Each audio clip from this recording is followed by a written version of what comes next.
Hi hello അസ്സലാമലൈക്കും welcome back to my channel. ഇന്ന് ഞാൻ വന്നിരിക്കുന്നത് നല്ല ഹെൽത്തി ആയിട്ടുള്ളൊരു തോരൻ്റെ റെസിപ്പിയുമായിട്ടാണ്. ഇതാണ് പൊന്നാങ്കണ്ണി ചീര. ഇത് തൊടിയിലും പറമ്പിലും വയൽവരമ്പിലും ഒക്കെ ധാരാളമായിട്ട് കാണുന്നൊരു സസ്യമാണ് ഈ പൊന്നാങ്കണ്ണി ചീര. ഇന്ന് നമ്മൾ ഇതുകൊണ്ടിട്ടാണ് തോരൻ തയ്യാറാക്കുന്നത്. അപ്പോൾ വീഡിയോയിലേക്ക് പോകുന്നതിന് മുമ്പ് എൻ്റെ ചാനൽ ആദ്യമായിട്ട് കാണുന്ന കൂട്ടുകാരാണെങ്കിൽ ഒന്ന് സബ്സ്ക്രൈബ് ചെയ്ത് സപ്പോർട്ട് ചെയ്യുക. കൂടെ ആ ബെൽ ബട്ടനും കൂടെ പ്രസ് ചെയ്യാൻ മറക്കരുത്. അപ്പോഴേ ഞാൻ പുതിയ പുതിയ വീഡിയോസ് ഇടുമ്പോൾ നിങ്ങൾക്ക് നോട്ടിഫിക്കേഷൻ ലഭിക്കുകയുള്ളൂ. അപ്പോൾ വളരെ ടേസ്റ്റി ആയിട്ട് ഈ തോരൻ എങ്ങനെയാണ് തയ്യാറാക്കി എടുക്കുന്നത് നമുക്കൊന്ന് കാണാം. അതിനായിട്ട് ഈ ചീര നല്ലതുപോലെ കഴുകിയെടുത്തതിന് ശേഷം ഇതുപോലെ ചെറുതായിട്ട് അരിഞ്ഞെടുത്തിട്ടുണ്ട്. ഇനി ഇതിനുള്ള അരപ്പ് തയ്യാറാക്കി എടുക്കണം. അതിനായിട്ട് മിക്സിയുടെ ജാറിലേക്ക് ഒരു പിടിയോളം തേങ്ങ ഇട്ട് കൊടുത്തിട്ടുണ്ട്. ഇനി ഇതിലേക്ക് 2-3 പച്ചമുളകും 2-3 കഷ്ണം ചെറിയ ഉള്ളിയും കൂടെ ഇട്ട് കൊടുത്തിട്ടുണ്ട്. അതിൻ്റെ കൂടെ 2 കഷ്ണം വെളുത്തുള്ളിയും കൂടെ ചേർത്ത് കൊടുത്തിട്ടുണ്ട്. ഇനി ഇതിലേക്ക് 1/4 ടീസ്പൂണോളം മഞ്ഞൾപ്പൊടിയും 1/4 ടീസ്പൂൺ ചെറിയ ജീരകവും കൂടെ ചേർത്ത് കൊടുക്കാം. അതിനുശേഷം ഇതൊന്ന് ക്രഷ് ചെയ്തെടുക്കാം. ഇതുപോലെ ക്രഷ് ചെയ്തെടുത്തിട്ടുണ്ട്. ഇനി ഒരു മൺചട്ടി വെച്ച് കൊടുത്തതിന് ശേഷം 1 ടീസ്പൂൺ എണ്ണ ഒഴിച്ചു കൊടുക്കാം.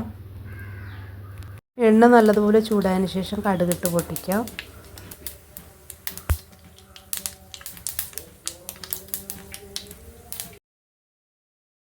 കടുക് പൊട്ടി വന്നതിന് ശേഷം ഇതിലേക്ക് 2 വറ്റൽമുളകും കൂടി ഇട്ട് കൊടുക്കാം.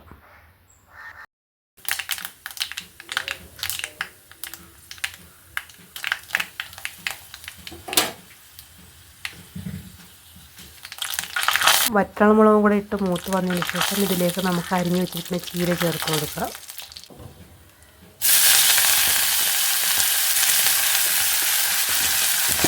ഇതൊന്ന് വഴറ്റിയതിന് ശേഷം ആവശ്യത്തിന് ഉപ്പ് ചേർത്ത് കൊടുത്തിട്ട് ഒന്നും കൂടെ നല്ലതുപോലെ ഒന്ന് വഴറ്റിയെടുക്കാം.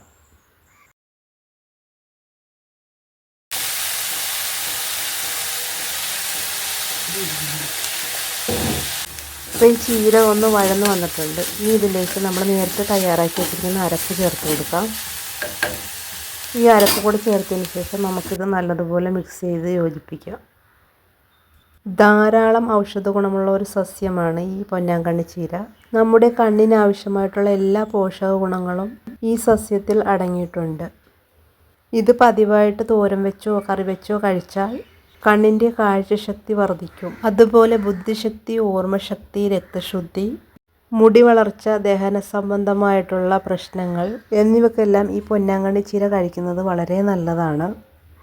നന്നായിട്ട് മിക്സ് ചെയ്തതിന് ശേഷം ഒന്ന് മൂടി വെച്ച് മീഡിയം ഫ്ലെയിമിലിട്ട് ഒരു 2-3 മിനിറ്റും കൂടെ കുക്ക് ചെയ്യാം. ഇടയ്ക്കൊന്ന് തുറന്നൊന്ന് ഇളക്കി കൊടുക്കണം.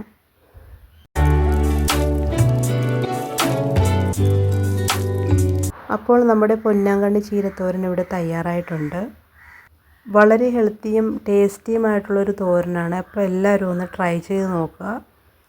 അപ്പോൾ നെക്സ്റ്റ് വീഡിയോ ആയിട്ട് വീണ്ടും കാണാം. Thank you for watching.